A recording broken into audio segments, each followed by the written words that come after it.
Assalamualaikum warahmatullahi wabarakatuh. Hari ini kita memasuki bab 2, yaitu tentang merencanakan tampilan produk dalam penataan produk.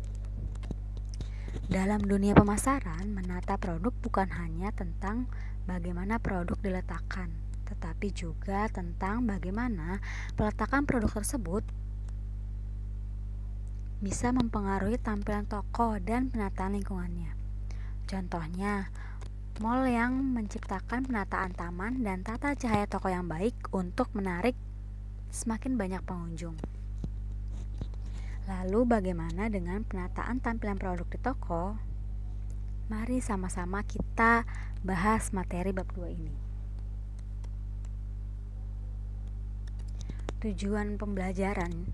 Tujuan dari kita bahas materi ini adalah kita akan mengidentifikasi desain dan tata letak toko dengan cermat dan kreatif selama proses pembelajaran.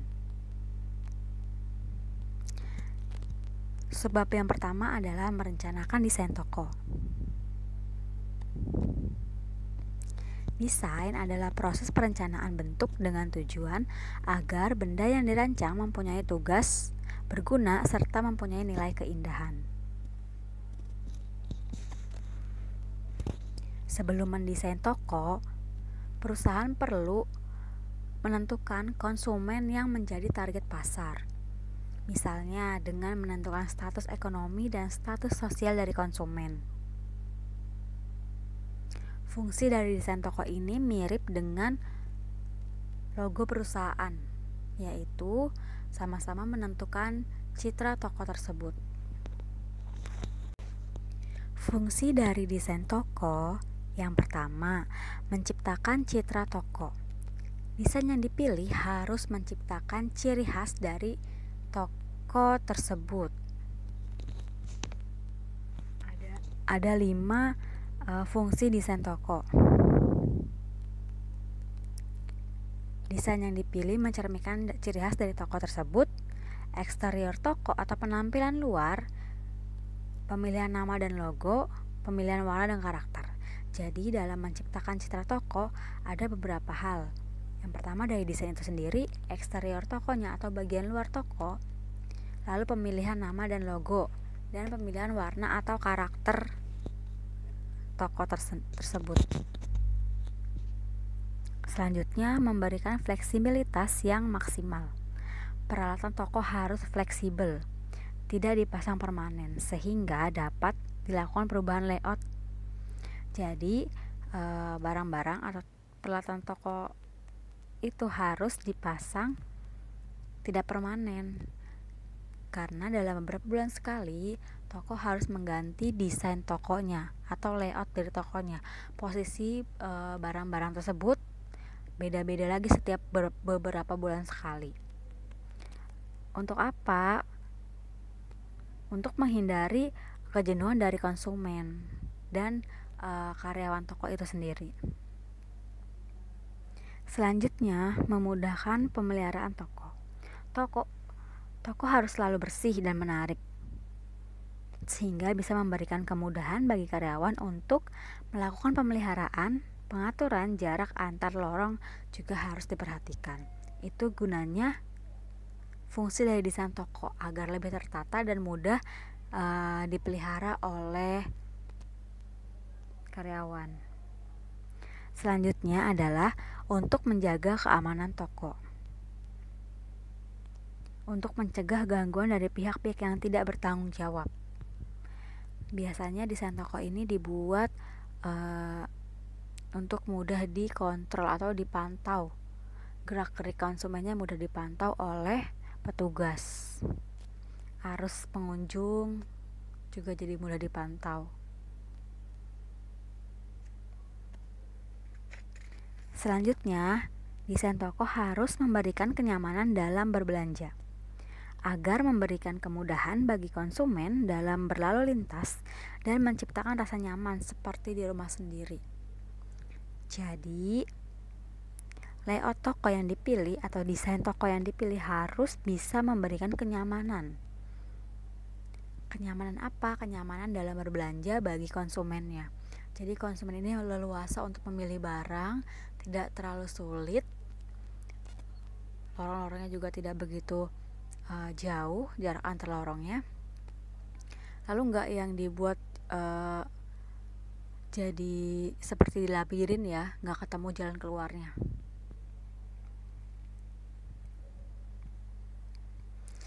Lalu selanjutnya adalah bagian dalam toko atau general interior.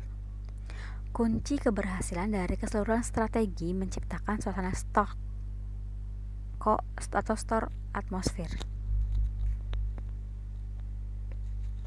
itu adalah bagian dalam toko, interiornya. Interior toko ini harus dirancang sedemikian rupa sehingga dapat memaksimalkan visual merchandising atau secara visual produk yang didisplay terlihat menarik di mata calon konsumen. Tujuannya pasti untuk menarik perhatian calon konsumen. Elemen dari desain interior ini terdiri dari pemilihan lantai. Pemilihan lantai ini penentuan jenis lantai ya, bisa kayu, keramik, desain warnanya, lalu selanjutnya pewarna dan pencahayaan. Setiap toko harus mempunyai pencahayaan yang cukup untuk mengarahkan atau menarik perhatian konsumen dari satu ruangan ke dalam toko dan ke ruangan yang lainnya. Selanjutnya adalah perabot toko.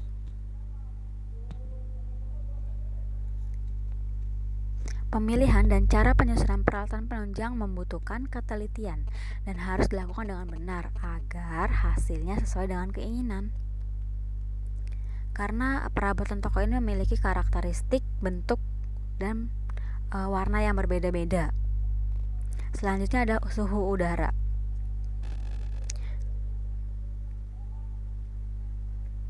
Suhu udara harus diperhatikan agar ruangan toko selalu dalam kondisi yang nyaman bagi pengunjung. Dalam hal ini adalah AC yang dipasang harus selalu nyala aktif, tidak mati ya. Selanjutnya adalah jarak antar rak.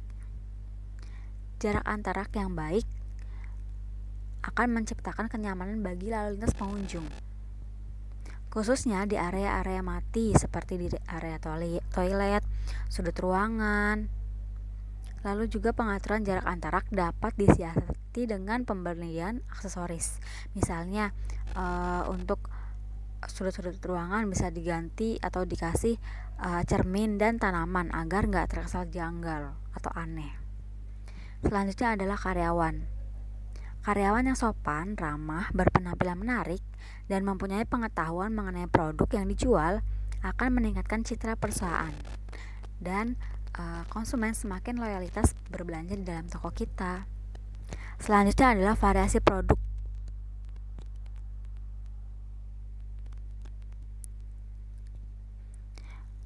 Pengelola toko harus memutuskan mengenai variasi, warna, ukuran, lebar, dan kedalaman produk yang akan dijual. Karena sangat penting untuk mengetahui tren apa yang sedang diminati pasar. Jadi misalnya waktu itu lagi booming es kepal Milo. Wah, tahu dong pasti es kepal Milo tuh kalau kita jual laku keras, namanya kita jual es kepal Milo. Selanjutnya adalah harga. Harga di sini adalah label harga ya. Label harga ini informasi penting dalam menentukan ketertarikan konsumen untuk membeli. Makanya label harga biasanya ditempatkan pada kemasan atau di area yang nggak jauh dari produknya. Di depan, kalau di rak itu ada di depannya, harus di depan. Kebersihan. Kebersihan toko ini pasti menjadi salah satu faktor utama pemilihan lokasi berbelanja dan loyalitas konsumen.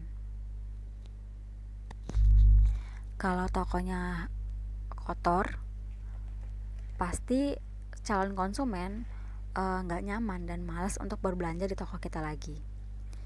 Selanjutnya adalah bagian luar toko atau eksterior. Yang pertama ini adalah bagian muka toko atau store front. Bagian muka toko ini yang ada di depan toko ya, meliputi kombinasi papan nama, pintu masuk, dan bangunan itu sendiri. Storefront harus mencerminkan keunikan, kekokohan, atau hal-hal yang sesuai dengan citra toko tersebut.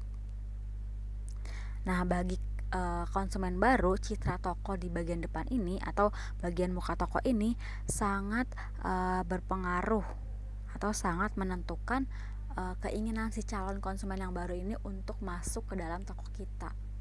Itu untuk konsumen baru. Kalau konsumen lama pasti udah tahu ya tentang toko kita, tapi kalau konsumen baru harus ditarik melalui bagian depan muka toko ini, bagian storefrontnya ini. Makanya bagian ini harus dimaksimalkan oleh pemilik toko. Selanjutnya adalah simbol. Simbol ini adalah tanda yang digunakan untuk memajang nama atau logo toko. Terdiri dari nama atau logo aja, atau kombinasi dengan slogan, atau dan yang lainnya. Misalnya toko sepatu Adidas. Nah, di depan itu pasti ada simbol atau tanda yang kasih tahu ke konsumen bahwa itu adalah toko sepatu Adidas. Ada apanya? Ada tulisan Adidas besar. Itu tulisannya harus sesuai dengan karakteristik dari Adidas. Maksudnya tuh logonya tuh apa? Logonya Adidas ditempel di situ, warnanya apa harus sesuai. Selanjutnya adalah pintu masuk. Tata letak pintu masuk ini harus diperhitungkan juga, dipertimbangkan juga bagi kenyamanan lalu lintas pengunjung. Harus masuk pengunjung. Itu pintu masuk harus di mana, nggak boleh asal-asalan ya pemilihan pintu masuk. Selanjutnya adalah tata letak atau layout. Ada 4 layout di sini ya. Yang pertama adalah tata letak lurus atau grid layout. Tata letak ini banyak dipakai di gerai-gerai, baik di minimarket, supermarket, dan juga hypermart. Pola lurus ini memiliki tingkat efisiensi yang tinggi karena bisa banyak menampung barang yang dipamerkan, karena lurus, cuma lurus-lurus aja, lurus ketemu barang lurus gitu. Dan juga mempermudah konsumen untuk menghemat waktu berbelanja, karena hanya lurus aja, nggak terlalu banyak muter-muter atau belok-belok kanan kirinya. Selain memudahkan konsumen berbelanja, pasti juga mempermudah pramuniaga dalam mengontrol barang-barang atau konsumen-konsumen yang agak nakal ya. Selanjutnya adalah tata letak alur bebas. Layout ini dapat digunakan di gerai yang kecil dan juga gerai besar. Untuk di gerai besar biasanya di departemen store.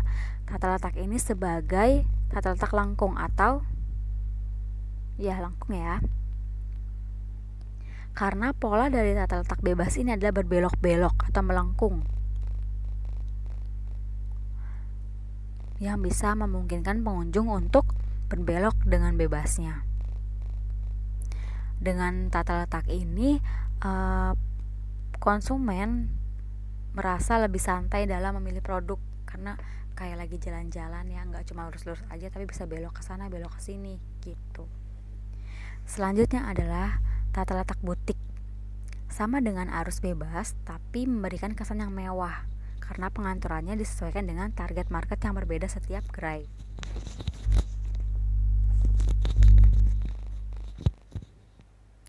Misalnya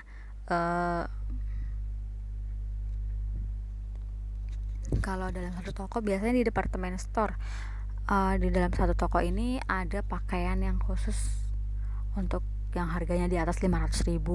Nah, ini dibedakan lagi nih tata letaknya seperti apa. Lalu yang pakaian untuk harganya di bawah 100.000 juga dibedakan seperti apa. Tapi biasanya yang tata letak butik ini untuk yang barang-barang mahal. Selanjutnya adalah tata letak arus berpenuntun. Tata letak ini jarang digunakan karena konsumen diharuskan mengikuti jalan yang diciptakan oleh toko, sehingga menimbulkan kelelahan dan kebosanan. Tapi keuntungannya, pelanggan mendapatkan aneka ragam suguhan produk dalam jumlah yang besar. Selanjutnya adalah pola kerja penataan produk. Di sini ada 3 ya. Yang pertama, visual impact. Visual impact ini pencahayaan, kerapihan, dan kebersihan dari toko itu sendiri.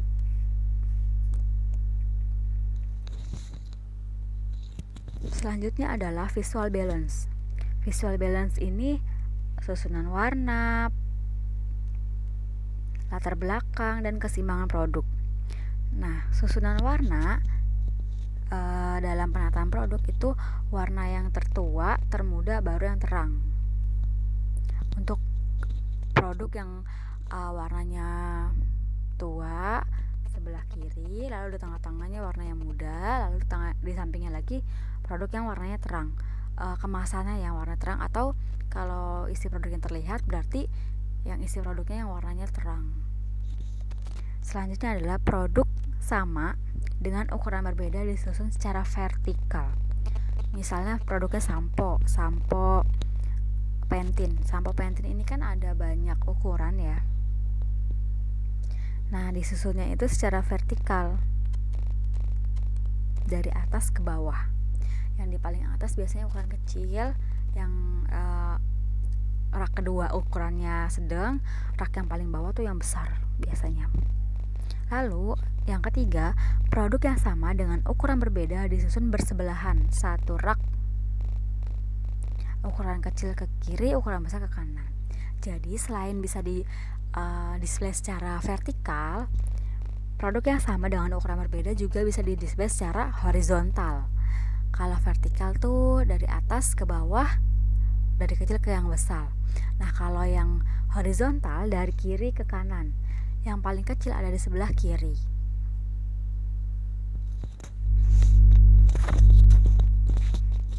Selanjutnya adalah produk facing. Nah, letak barang ini harus menghadap ke pelanggan dengan persediaan yang ada disusun di belakangnya 36%. Jadi barang yang dipajang ini harus menghadap ke pelanggan. Posisi barang menghadap ke pelanggan ya, searah jarum jam 2 atau 4. Kalau mau miring itu 2, bisa 4.